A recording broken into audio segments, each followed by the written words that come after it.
નમસ્તે મિત્રો, ISRPG ન્યૂઝમાં આપનું હાર્દિક સ્વાગત છે। હું છું બ્યુરો ચીફ દિનેશ કુમાર બાબરિયા ગેટી। નમસ્કાર દર્શક મિત્રો, નવા વિડીયો સાથે આપ સૌનું હાર્દિક સ્વાગત છે। હું છું સોલંકી દર્શના।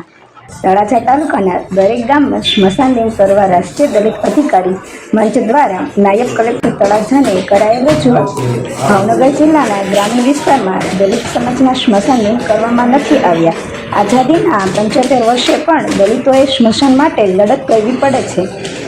પીપરલા સખરા ગામે દલિત સમાજના સ્મશાનમાં ગેરકાયદેસર દબાણો કરાયા છે। ગામના તલાટી મંત્રીની જવાબદારી છે કે ગામના લોકોને સાંભળવા, પરંતુ દલિતો ફરિયાદો કોઈ સાંભળતું નથી। તળાજા તાલુકાના દલિત વસ્તી ધરાવતા ગામમાં દલિત સમાજના સ્મશાન દિન કરવામાં આવે છે અને સ્મશાન થયેલ ગેરકાયદેસર દબાણો દૂર કરવામાં આવે। રાષ્ટ્રીય દલિત અધિકારી મંચ દ્વારા આજે નાયબ કલેક્ટર તળાજાને આવેદનપત્ર આપી રજૂઆત કરાઈ હતી। આ રજૂઆતમાં રાષ્ટ્રીય દલિત અધિકારી મંચના માવજીભાઈ સરવૈયા, હર્ષદભાઈ બાંભણિયા, દીપેશભાઈ બોરીચા, ખંડેરા ગામના અજયભાઈ સરવૈયા, પીપરલા ગામના હિંમતભાઈ ગલચર સહિતના આગેવાનો હાજર રહ્યા હતા। અહેવાલ માવજીભાઈ સરવૈયા સાથે રિપોર્ટર જીતેન્દ્ર સોલંકી સિહોર।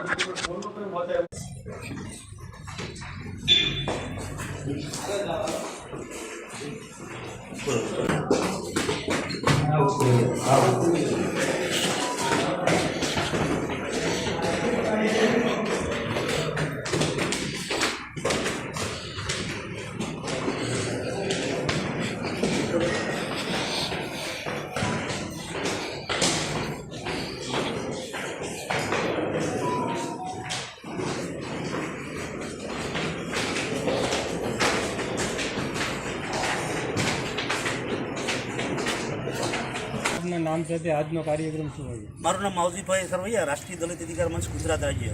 આજે આઝાદીના 75 વર્ષ થયા છતાં દલિત સમાજે સ્મશાન નિમ કરવા માટે લડવું પડે છે। સ્મશાનમાં ગેરકાયદેસર દબાણો થયા છે, એ દૂર કરવા માટે લડવું પડે છે।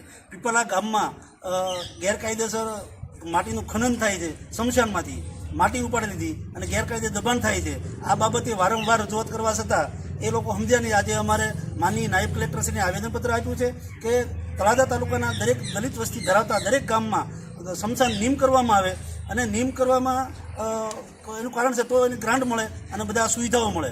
એટલે અમારી વિનંતી છે સરકારને કે ગ્રામ પંચાયતના દરેક ગામમાં સ્મશાન નિમ કરવામાં આવે અને દલિતોએ આઝાદીના 75 વર્ષ સુધી લડવું પડે સ્મશાન માટે। આ ગંભીર બાબત છે અને આ સમાજમાં એક મેસેજ જાય ખરાબ કે દલિતોને સ્મશાન તો એક નથી, એક સરકાર ધારે છે એક સ્મશાન થવા જોઈએ તો એમને વાંધો નથી, પણ દલિતોને અલગ સ્મશાન જે આપ્યા છે એ નિમ કરવામાં આવે એવી વિનંતી છે।